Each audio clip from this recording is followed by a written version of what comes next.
principio, agradecer el interés que pones al iniciarte en este curso de 24 clases introductorias sobre el arte, sobre el dibujo, sobre la pintura.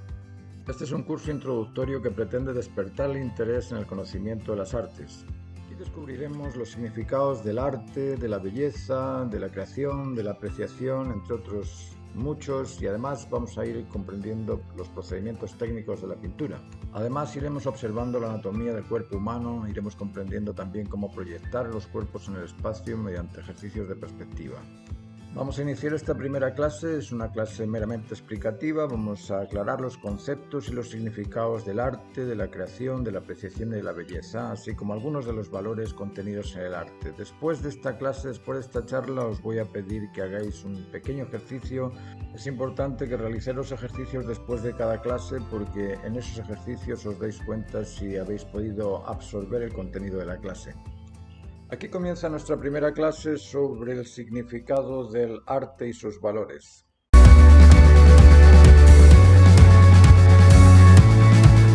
Quiero hablarles sobre la definición del arte. El arte ha sido un tema bastante oculto a lo largo de la historia, sobre todo para definirlo. ¿Por qué? Porque se entiende que el arte es algo complejo, algo muy difícil de precisar. Y se dan explicaciones sobre el significado del arte, como que el arte es un medio de expresión, que el arte es un medio de comunicación, que el arte es simplemente una habilidad, que el arte es una disposición de talentos, o que para el arte necesitas de cierta genialidad. Hay mucho que se explica, mucho que se habla sobre el arte y poco preciso. Yo quiero hablarles de lo que entiendo a un nivel particular, es mi humilde opinión. Sobre la definición del arte tengo una frase que llevo años explicándola y hasta ahora me resulta útil, me sirve y voy a compartirla con ustedes. Para mí el arte es una actividad, eso es innegable. Es una actividad emocional de crear y de apreciar belleza. Pero es fácil decir esta frase. Actividad emocional de crear y de apreciar belleza. Partamos por entender si eso no es una actividad. Sí, pues una actividad, es lógico que en esa actividad existen pretensiones, existen propósitos, existe un activo, existe un objeto transformado y si existe una causa y una consecuencia mediante un sujeto y un objeto que se transforma en consecuente con la idea mediante una imagen, pues, lógicamente es una actividad. Es una actividad emocional y ahí tenemos un sinfín de dudas, un sinfín de inquietudes, un sinfín de términos que son complicados de encontrarle su significado. Emoción, sensación, sentimiento, ¿qué diferencias hay entre lo emocional, lo sensorial, lo sensitivo, entre el sentimiento y la sensación? Vamos a ir explicando una por una. Emoción, a mi entender, es la capacidad sensible que nos permite captar lo necesario. Eso es para mí la emoción, es una capacidad, es como el intelecto, es una capacidad, es como la voluntad, es una capacidad, son capacidades humanas.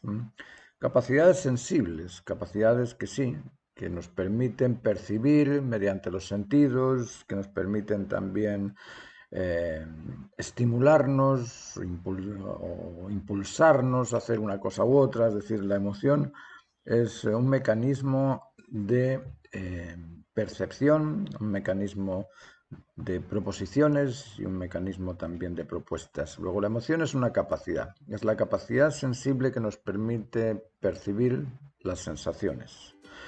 Como capacidad nos permite percibirlas, igual que el intelecto como capacidad nos permite reconocer el juicio justo y convencernos. Pero no se transmite el intelecto de una persona a otra. Pues tampoco transmitimos las emociones de una persona a otra. Lo que transmitimos son sentimientos o sensaciones, o producimos sensaciones. ¿Y qué es la sensación? La sensación no es ni más ni menos que una carencia de algo o un exceso de algo. El exceso de calor nos hace transpirar. La carencia de calor nos hace tiritar. La carencia de seguridad nos produce temor, nos produce miedo. La sobreprotección nos limita y nos deja esa sensación de, bueno, déjame ser responsable. El sobreprotector generalmente asume el compromiso que el otro ha de cumplir y de esa forma impide en ese otro el uso de su libertad, de su autonomía y de su responsabilidad. La carencia de alimento nos produce hambre, el exceso de alimento nos produce empacho.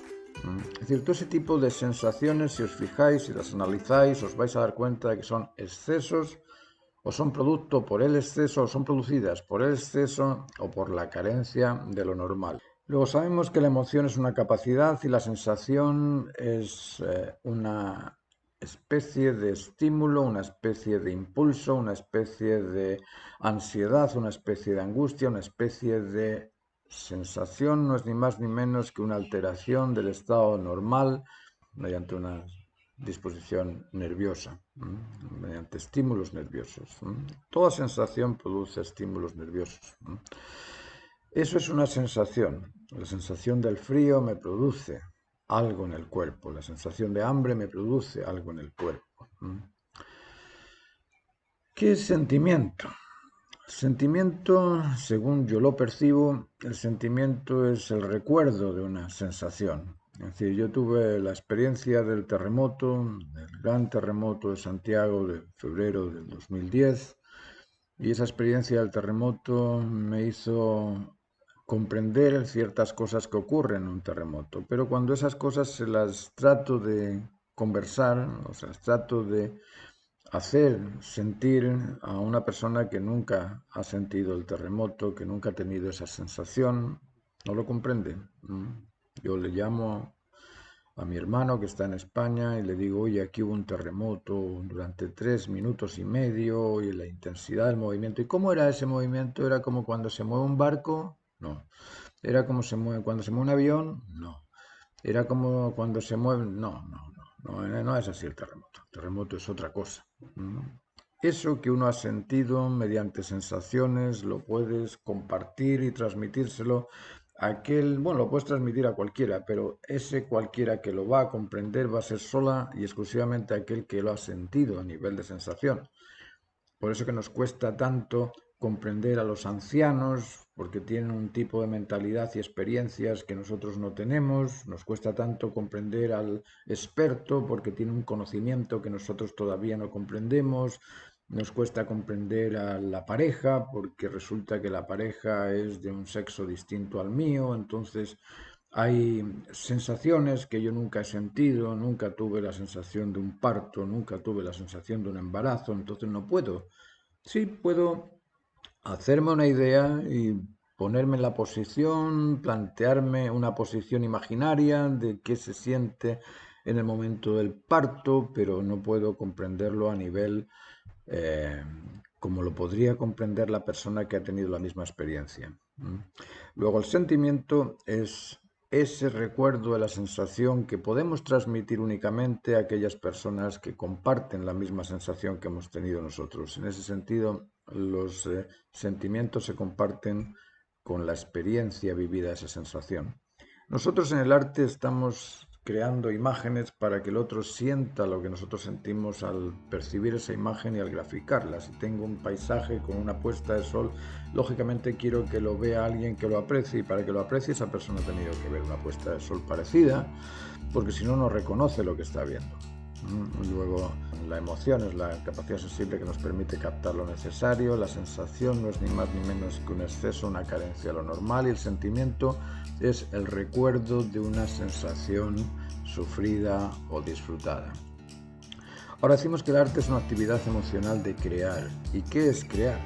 Crear es otro término complicado de reconocer o de conocer, porque a veces pensamos que crear es eso, es tocarse la nariz y hacer algo de la nada. Esa genialidad del artista, generalmente hay gente que todavía cree en ello. Cree que el artista espera la inspiración, surge la inspiración y ya creó un arte distinto. La cosa no funciona de ese modo. Crear no es ni más ni menos que transformar algo en algo distinto. Nosotros transformamos el aceite, el pigmento que produce el óleo, el agua, el pigmento con la cola que produce el acrílico, etcétera, etcétera. transformamos esos materiales en formas que nos sugieren la imagen, nos sugieren un paisaje, nos sugieren una figura humana, nos sugieren el retratado, pero simplemente a nivel sugestivo, no es que el retratado esté ahí en el cuadro. Igual que con estos medios de comunicación, no es que yo esté ahí donde estáis viéndome, yo estoy acá, pero resulta que la imagen que veo en el computador se parece a mí, pero no soy yo. Luego, la creación es transformar una idea en imagen, y para imaginar esa idea necesitas que la idea y la imagen sean consecutivas, que sean consecuentes, que sean reconocibles, que sean la misma cosa, que sea algo que uno pretende y al proponerlo sea similar a aquello que pretende. Luego, en la creación necesitamos de esa eh, especie de posibilidad de crear. Y esa posibilidad de crear nos lo da algo que se llama libertad. Y la libertad es otro término difícil de comprender, porque si yo soy libre de ir a tu casa, prender la luz, dejar la luz toda la semana prendida, tú me vas a perseguir y me vas a reclamar y me vas a acusar y me vas a rechazar, lógicamente, porque eso es un acto de irresponsabilidad. Entonces, la libertad, para que sea verdaderamente libre, para que te deje sin ser acusado, reclamado, rechazado, la libertad es la capacidad de optar por aquello que es válido para todos, que es válido para el bien común, que es válido para toda la humanidad, para todas las especies. Si uno opta por aquello que es válido para todas las especies, para la humanidad entera, lógicamente estás produciendo un bien y ese bien no perjudica nunca a nadie. Aquello que beneficia siempre a todos no perjudica nunca nada. Eso es la libertad y nosotros como artistas disponemos de libertad, disponemos de autonomía, disponemos de responsabilidad y es esa libertad, autonomía y responsabilidad la que nos permite transformar las cosas en otras distintas, nos permite transformar ideas en imágenes. Bueno, ¿y qué es apreciar? Porque crear y apreciar pareciera ser que van de la mano. ¿Qué es primero, crear o apreciar? Uno dice, tal vez, apreciar. Pero no puedo apreciar si no tengo algo que apreciar. Y ese algo ya es imaginario. Es decir, ya ha sido creado. Ya tengo la imagen de lo que imagino. Y al crear, estoy creando aquello que aprecio. Luego, apreciar y crear, crear y apreciar son sinónimos. No solamente son sinónimos, sino que son simbióticos. Se unen. Es uno en el otro, o el otro en uno. No se pueden separar. Igual que no puedes separar la emoción del intelecto, ni el intelecto de la voluntad. La voluntad, la emoción y el intelecto son simbióticos. Bueno, entonces, ¿qué es apreciar?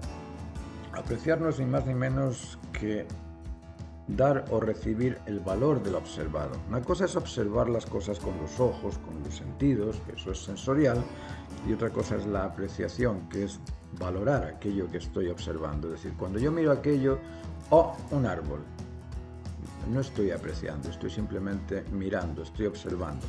Ahora, cuando, este es un pino que mide 18 metros de alto, pesa, no sé, 500 kilos, tiene las raíces, seguro que necesita harta agua, este pino para ser tan alto. Entonces empiezo a analizar las características del observado y en ese análisis estoy apreciando.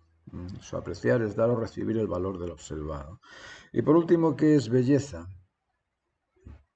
Otro término difícil. Difícil de encontrar significado ese término. Belleza. ¿Por qué?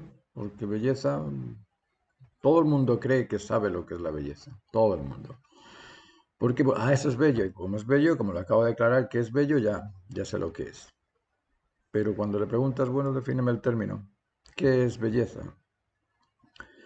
Bueno, se lo vamos a hacer fácil. Belleza es esa fuerza emocional que el objeto devuelve al sujeto que lo aprecia. Es decir, para reconocer la belleza tienes que apreciarla. Ese árbol que está ahí enfrente, si nadie lo mira, si nadie lo ve, es bello, no hay nadie que lo observe, no hay nadie, absolutamente nadie, ningún hombre, ninguna persona. Ese árbol sería un árbol, pero de ahí a que sea bello, va a ser bello cuando, ¡uy, qué bello es el árbol! Ahí tú le estás diciendo que es bello porque lo aprecias. Luego la belleza es la fuerza emocional que ese objeto devuelve al sujeto que lo aprecia. ¿Cómo voy a encontrar valor si no lo aprecio? El valor está en todas partes, el valor está en la ceniza las cenizas son átomos, el polvo de la tierra son átomos, es decir, es algo muy interesante y es bello también porque produce un bienestar. La estructura del átomo nos permite la existencia de la vida.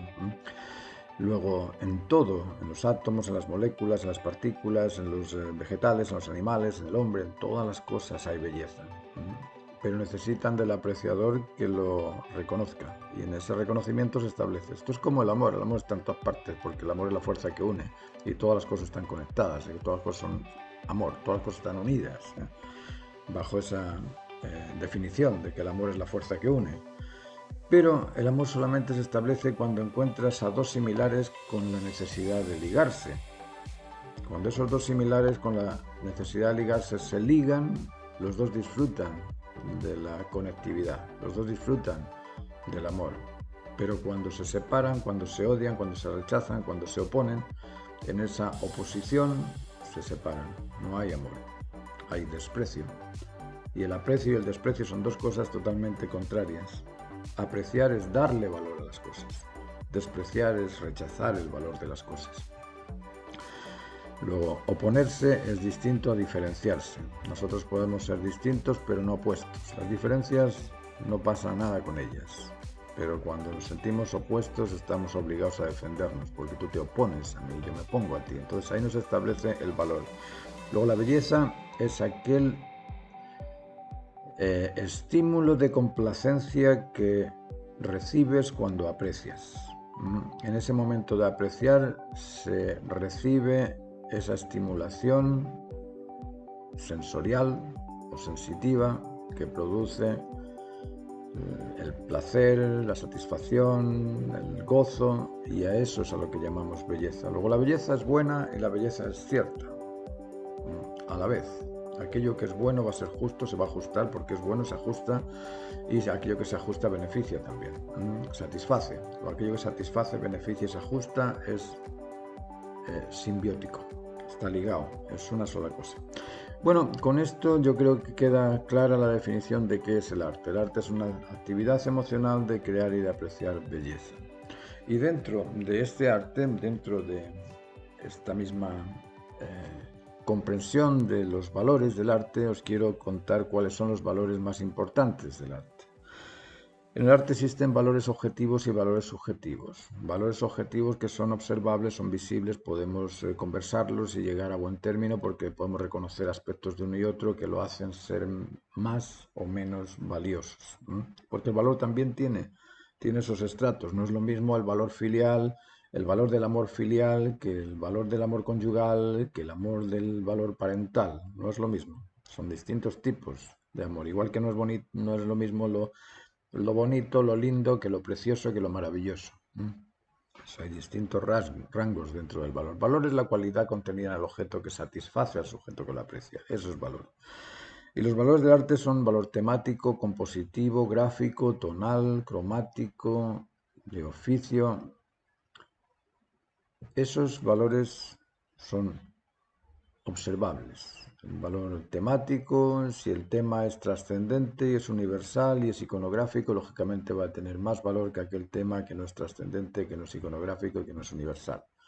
A nivel compositivo, aquella composición compensada en imagen y en idea, aquella idea que es bien compensada, que está analíticamente observada, que se ha creado la escenografía correspondiente a aquel elemento lectivo que quieres que los demás se reconozcan, va a estar siempre mejor que aquello que expresa algo que nadie reconoce, que nadie sabe lo que es.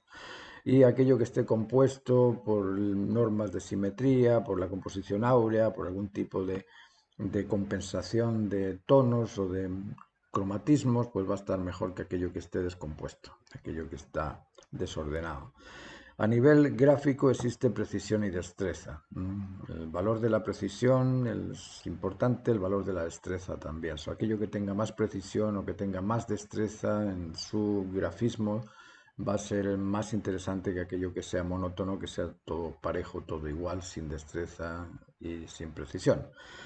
Y a nivel tonal tenemos el valor tonal tiene que ver con aquella compensación entre altos contrastes y bajos contrastes, aquella variación entre tonos, aquella sentido de iluminación que da volumen al objeto representado y lógicamente aquello que tenga mejor representado el volumen, mejor representado los contrastes, va a tener más interés que aquello que esté peor contrastado o peor iluminado. Y a nivel cromático, lógicamente el uso de las gamas, la armonía de los colores va a ser más interesante que aquello que está desarmónico o que está fuera de las gamas cromáticas o aquello que está falto de matización, es decir, que le falta colorido. Aquel cuadro que tenga más enriquecimiento cromático, más matización, va a tener más elementos atractivos, más interés que aquellos cuadros que carecen de ello. Y a nivel profesional, a nivel técnico, lógicamente el cuadro que tiene o el pintor que muestra un cuadro donde la profesión está dominada, se nota que sabe dibujar, pintar, que sabe entonar, que sabe velar, que sabe, no sé, jugar con las texturas. Lógicamente ese tipo de trabajo va a tener más interés que el trabajo que se ve monótono, torpe o sin oficio.